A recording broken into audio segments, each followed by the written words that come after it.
If you see this video, you will see that again Tun Mahathir ni, while he can be smart sometimes he can also be not so smart. Tapi for this particular case, I don't want to hentam lah orang tua ni, because he wants to do something good. Tapi cuma, I think what I want to do is I want to refine a bit what he's telling Muslims to do. Okay? Boycott barangan Israel. Jangan minum Coca-Cola.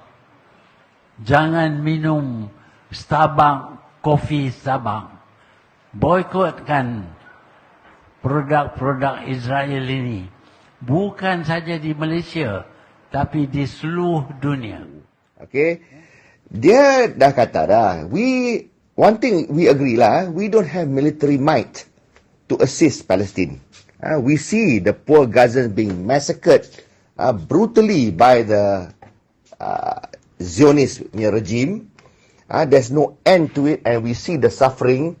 If you're a human, you know what is wrong.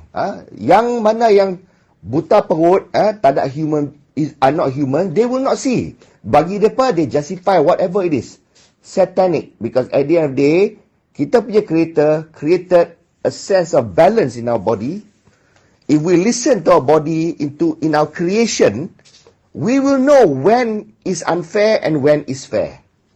If we want to suppress that, we are destroying ourselves, we are corrupting our souls. It will be to our detriment. Tapi kalau kita dengar dalam kita punya naluri, apa yang betul, apa yang tak, we will speak up, we will act, we will think the right way, and we will call a spade, black is black, white is white. Jadi sekarang ni, some of our leaders can do that, some cannot. Rakyat Malaysia pun macam-macam. Rakyat Malaysia pun ada yang kesian, ada yang rasa tak apa, they don't care. Because to them, they justify their own ways. So rakyat Malaysia, dunia pun serupa. So manusia is just like that.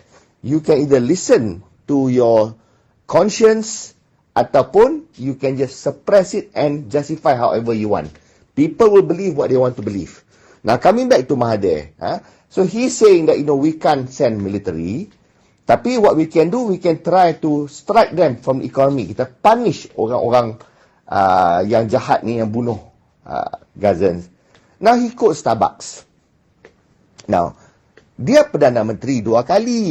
Dekat 24 tahun dah jadi Perdana Menteri. 22 tahun dulu, 24 bulan ni. Jadi, Finance Ministry pun under dia dulu. Takkan dia tak faham ekonomi. So, when you kata Starbucks, okay, Starbucks is a brand from US. Very likely Israel punya tangan dalam situ. Tapi bila Malaysian punya retailer ambil Starbucks punya franchise, dia dah beli dah franchise tu. Lepas tu dia bayar lah a percentage, small percentage of dia punya keuntungan, jual-jual revenue dia tu, dia bayar small percentage kepada Starbucks International. And adalah Yahudi yang own that. Tapi understand one thing, bukan semua Yahudi sokong pembunuhan Gazan. Berapa banyak Yahudi yang also kesian Gazan and also fighting Israel. Jadi you tak tahu dalam Starbucks tu siapa. Tapi let's say lah, Starbucks tu memang dia menyokong ethnic cleansing kat Gaza. Katakanlah So sekarang ni, you kata boycott, kita boycott Starbucks. Jangan minum kopi Starbucks, minum kopi lain semua. Jadi kalau semua orang ikut, all Muslims ikut, katakan non-Muslim pun ikut pasal apa ni, the call is to punish Israel, to show the strength of kita yang tak mau the massacre, ethnic cleansing happening in Gaza. When you boycott, apa impact dia? Who are the retailers of Starbucks? Mostly Malaysians. So when you do that, their business gets affected. When their business gets affected, they have to lay off staff. Kebanyakan pekerja siapa? Malaysian. Bukan ada foreigner banyak sangat pun. Malaysian banyak. Melayu pun ramai. So pekerja pun suffer. So kopi-kopi semua, bambang semua imported ke? How many of those things are imported? Imported pun made kat mana? So jadi when we do this, kita boycott, kita punish Starbucks, who are we really punishing? We are punishing our economy. I've explained this the last time. Kita punish kita punya economy. You take macam McDonald's pun. Kalau you punish McDonald's, daging bukan daging per US. Dia buat burger. Bukan ayam per US. Bukan roti daripada US ataupun Israel. Faham tak? Dia punya air ke, minuman ke, bukan dari situ. So, macam Coca-Cola. Okay, Coca-Cola dibuat kat mana? Is it imported drinks? Tak ada. Ada kilang kat sini kan? So, at the end of the day, pekerja kilang semua tu macam mana? Kalau you dah stop minum Coca-Cola semua. So, sekarang ni kalau you nak suruh orang boycott, dua aspek je I nak beritahu kat Mahathir lah. Number one, you tak payah boycott Starbucks punya kopi. Tak payah kata macam tu, where kita nak punish Starbucks. Tak apa. What my saranan is this. Kalau you nak minum kopi, ada options. Kalau ada mana-mana kopi ke ataupun whatever we consume, ada link and where the risk of our money goes to Israel punya bullets, putting into babies' heads kat Gaza, then you make that the last priority. Tak payah boycott. Make it last priority. Nak minum kopi, ada Starbucks, ada kedai kopi, kopi tiam somewhere ke. Kalau dua-dua tu macam okay, mana nak pergi sini ke sini ke, just make a choice and go to kopitiam lah. Tak payah nak pergi Starbucks. Faham tak? Tapi kalau tak ada tempat lain ataupun teringin sangat nak rasa Starbucks tu punya one particular frappuccino ke apa kan nak rasa, minum je lah Starbucks punya tu. Bukannya you beli benda tu untuk makan. You belanja tak haram. You belanja tu pasal you consume the kopi for yourself. Starbucks yang jual kat you tak haram pasal dia provide minuman pada you. Jadi untung dia pun halal, you punya perbelanjaan pun halal. Why kita nak bangkak and damage that? For what? Tak guna. Tapi kalau Starbucks kat Malaysia ni, dia tak ada hantar duit kat Israel. Faham tak? Kalau dia bayar pun dia bayar franchise. Franchise semua dipakai untuk branding dia. Dia pun dapat benefit. So branding, dia punya publicity dia, dia punya resipi dia of the kopi semua tu, itu semua pun penjualan halal daripada Amerika punya company tu. Dia benefit pada kita dapat rasa. This Starbucks ini, dia beli, dia bayar franchise tu, dapat semua tu pun, dia pun belanja secara halal. Faham tak? Dia buat tu untuk kebaikan manusia. Orang minum kopi, orang minum teh.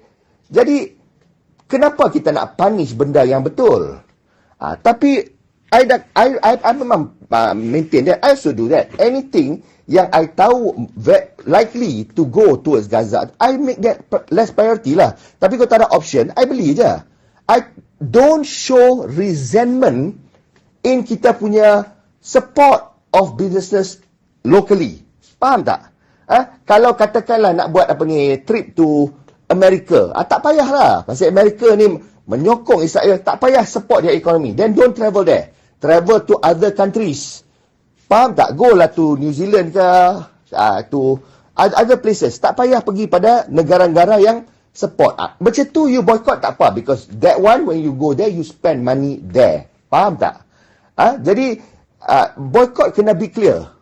That's what it is. Now, satu lagi, kalau betul-betul nak boycott, let the boycott at least benefit kita. Kalau benefit kita, and benda tu kalau is created to harm us, that kita boycott. Okay, jadi this is where I nak tambahlah apa Mahathir kata ni, daripada dia nak suruh boycott kopi. Why don't number one, you tahu tak rokok-rokok semua datang dari mana? Rokok-rokok lah semua perbuatan creation of the West. And Malaysia pun tax rokok banyak. And dia tinggikan tax, tapi Malaysia punya government is not hungry for the tax of the rokok. Because the damage that rokok does to Malaysians, and how it translates into hospital bills in government hospitals, even in private hospitals, how it culminates into MC and sickness, and the shortening of Malaysian punya lives, the damage and setback to kita punya economy because of cigarettes is unquantifiable. Teruk kita rugi, it menyakitkan kita punya society, it is the death of society. Rokok still allowed for now, orang beli walaupun mahal. How much profit rokok-rokok syarikat tembakau makes? Now that, kenapa tak boycott? Itu memang the West punya business. So kalau nak boycott rokok. Faham tak? Kalau kata Coca-Cola is bad, it's sugar, it's carbonated, it damages the stomach, it's just nothing healthy. It makes you fat, it makes you old, it oxidizes you. So all those gas punya ni Coca-Cola. Kau nak suruh boycott. I setuju, I sokong. Boycott Coca-Cola. Boycott gula. Boycott benda-benda yang damage kita. Boycott all those things. Boycott liquor. Jadi, these are the things that you should tell people to boycott. Itu you boycott blanket. Yang lain, yang mana yang ada relation to US, Israel, yang tu you make it less priority. Tak ada option pakai. Okay? And don't benci apa-apa baik, benda baik yang musuh-musuh buat. Kalau dia buat benda baik, menyelamatkan nyawa, ubat-ubat. Semalam I tengok Israel come up with technology where they can freeze tumor. Dia boleh freeze cancer tu stop. Itu boleh menyelamatkan nyawa. So kalau dia buat benda tu, you rasa Allah tak value ke dia punya IP tu? Ilham tu datang dari mana? Daripada Allah juga. Bagi kat Jew. Apa message pada kita semua orang Islam? So doesn't mean everything about Jew tak betul. Doesn't mean everything about Israel tak betul. What Israel is doing in Gaza tak betul. Bunuh baby tak betul. Torture the Palestinian, deprive them of humanity, itu tak betul. And kita lawan. And dia guna duit kerajaan dia because of that kita memang desire kerajaan dia suffer financially. Tapi whatever businesses yang dia buat, industri yang dia buat yang baik untuk manusia, yang tu kita should not kacau. Because we want those people, those Jews, to continue doing things to save life. Kita support the Jews that is helping the world to save lives. But we want to make the Jews who are killing innocent civilians and children and women, we want them to suffer and we want them to be stopped. Jadi, jangan jadi racist, jangan jadi bigot, jangan benci agama mana-mana, jangan benci negara mana-mana. Benci benda yang mungkar, yang wrong. Love benda yang makruf. Siapa-siapa buat benda yang elok, and join that good. Be clear, itulah patutnya former prime ministers, former leaders macam Mahathir, be clear on what message to give the Malays and the Muslims. Kita kena jadi progressive Muslims. Kita kena jadi enlightened Muslims to make a difference for kita punya brethren yang susah. Jadi kalau kita tak tentu arah, kita just nak be emotional, boycott sini, boycott sana, and you make all this local retailers suffer, ekonomi kita teruk, rakyat kita suffer. And you think dia rasa ke apa kita buat tu? Come on. You think 1.7 billion Muslim nak dengar? Half pun nak dengar cakap you macam tu. They're not stupid. They understand the workings of the economy. Jadi, what you can do is that you recommend this. Make anything, any content, any services, any goods that has any connection to US or Israel, make that the last preference. Itu je. Tak payah boycott. Kalau perlu, pakai. Kalau dekat, kalau convenient, pakai juga. No problem. Tapi kalau you ada option, you ada time, you ada nak adventurous ke apakah, cuba benda lain. We try to switch to alternatives.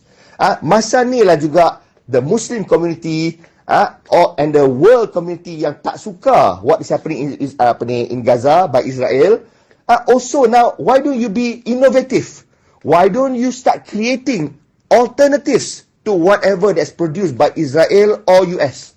Why don't you do that? Why don't you create other coffees? Why don't you create other burgers? Why don't you create other medicines, other technology? Try to match, increase your competency, become better people, become providers of alternatives, and then we can start use that. Itulah jihad for Palestine. Itulah jihad to save Palestinian when you become formidable nations, innovative nations, and you can match Israeli punya innovation.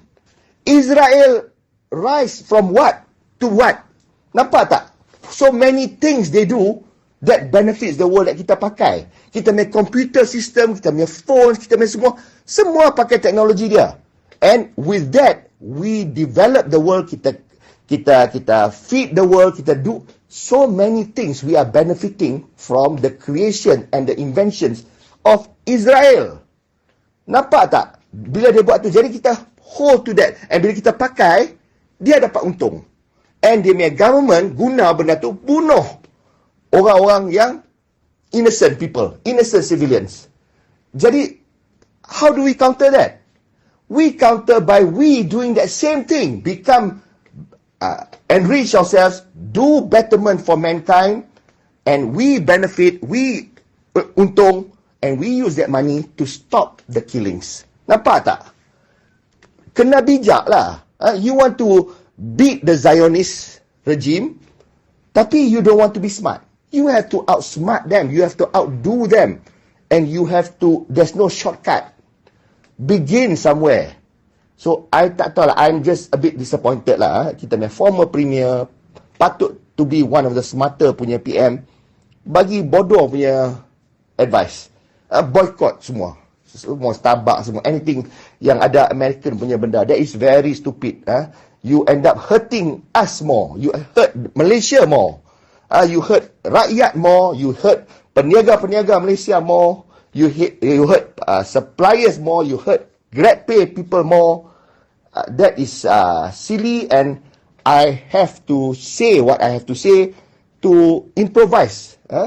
To improvise apa yang si Mahathir ni bercakap ni. Hopefully Muslims and Malaysians dengar. Siapa yang wants the killings to stop, this is what I do, and I hope others can follow suit. Assalamualaikum. So if you have any interesting ideas that can help build a better Malaysia, please put them in the comment section. And if you haven't subscribed, do subscribe. The subscription is free. You don't have to pay money. And we don't, YouTube doesn't give us your information. So there's no list of subscribers. I just know the number of subscribers, but no information about who the subscribers are. And we are not monetized, so there's no advertisements. When you click on our videos, you straight away watch our videos. You don't have to see annoying ads. Anyway, now please subscribe if you haven't done so, and please share our videos far and wide. Terima kasih. Wassalam.